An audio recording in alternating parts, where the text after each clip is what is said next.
Study YouTube channel पर। दोस्तों आज हम डिस्कस करने वाले हैं अनुपात और समानुपात में आय और बचत वाले क्वेश्चंस। अनुपात और समानुपात में आय और बचत पे क्वेश्चंस कई बार पूछ लिए जाते हैं। इन क्वेश्चन को किस प्रकार से सॉल्व करते हैं वो आज हम डिस्कस करने वाले हैं। देखिए क्वेश्चन हमको दिया हुआ है ए और बी का वार्षिक आय एनुअल इनकम 4:3 है। इनकम हमको गिवन है 4:3 और व्यय का अनुपात मतलब जो एक्सपेंडिचर है जो खर्चा है उसका अनुपात दे रखा है 3:2। इनमें से प्रत्येक वर्ष के अंत में 600 रुपए की बचत करता है। मतलब दो व्यक्ति है ए और बी, वो कितना सेव करते हैं 600 रुपए हर व्यक्ति बचा लेता है।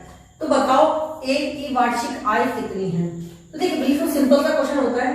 ए और बी की बात हो रही है तो ए और बी, ए का जो आय है वो कितना है 4 और ये 3 का रेशियो के अंदर ए और बी का रेशियो गिवन है। हम मान लेते हैं 4x 3x इनकी ये इनकम हो गई।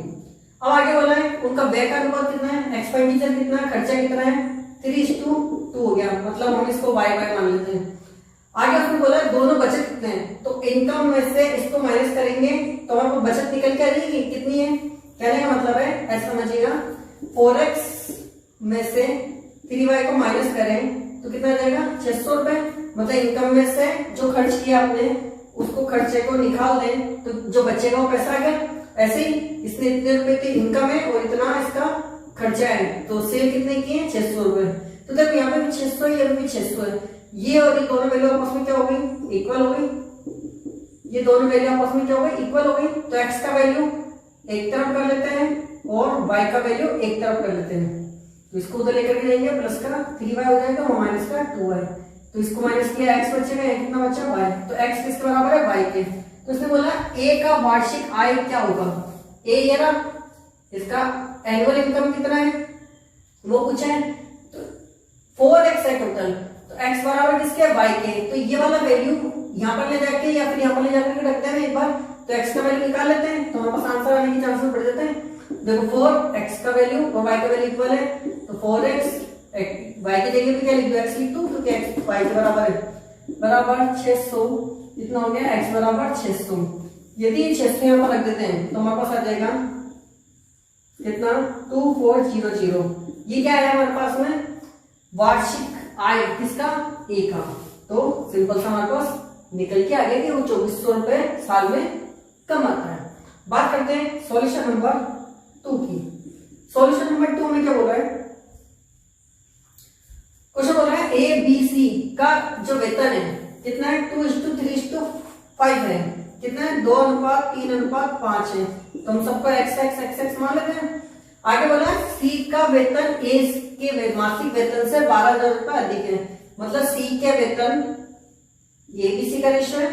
सी के वेतन ए से कितना जाता है 12,000 रुपए। तो 5x में से 2x को माइनस कर दो तो क्या हमारे पास 12,000 रुपए आ जाएंगे। यहाँ पे कितना हो गया 3x तो 12,000 की वैल्यू आ गई। तो ये कट जाएगा 3 से कितना आया 4,000 रुपए आया x का वैल्यू। अब क्वेश्चन ने क्या पूछा हमारे से b का वार्षिक वेतन कितना होगा। तो b का वैल्यू पूछा हमारे से 3x x का वैल्यू कितना 4000। तो ये तो आएगा मंथली इनकम। लेकिन उसने पूछा क्या है वार्षिक क्योंकि हमको दिया क्या है मासिक का दिया हुआ है वैल्यू। तो और पूछ कर रहा है वार्षिक। तो 12 महीने का निकालेंगे, एक महीने का आया तो 12 से उसको गुणा कर देंगे। कितना जाएगा हमारे पास 144,000 इतना रुपया वो साल के अंदर कमाता है। कौन बी। देखिए नेक्स्ट क्वेश्चन है हमारा सॉल्यूशन नंबर 3।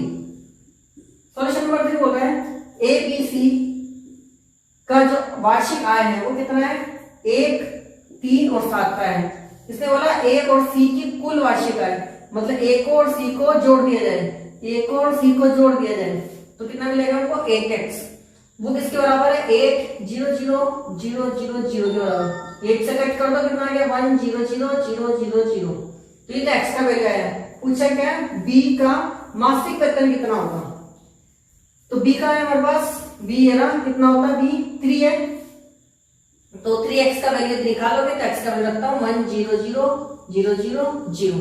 तो ये तो हमारे पास में किसका वैल्यू पूरे साल का इनकम निकल गया है। इसने पूछा क्या है मासिक का बताओ मंथली बताओ।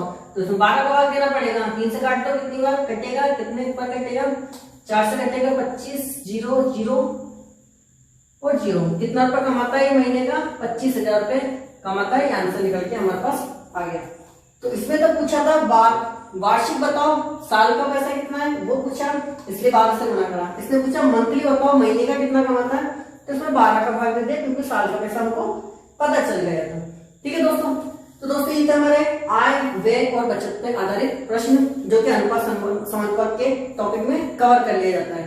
तो दोस्तों आपको वीडियो कैसा लगा? अच्छा लगा तो लाइक करें, शेयर करें, चैनल को सब्सक्राइब करना ना भूलें। तो मिलते हैं दोस्तों नेक्स्ट वीडियो में, तो थैंक यू, बाय बाय।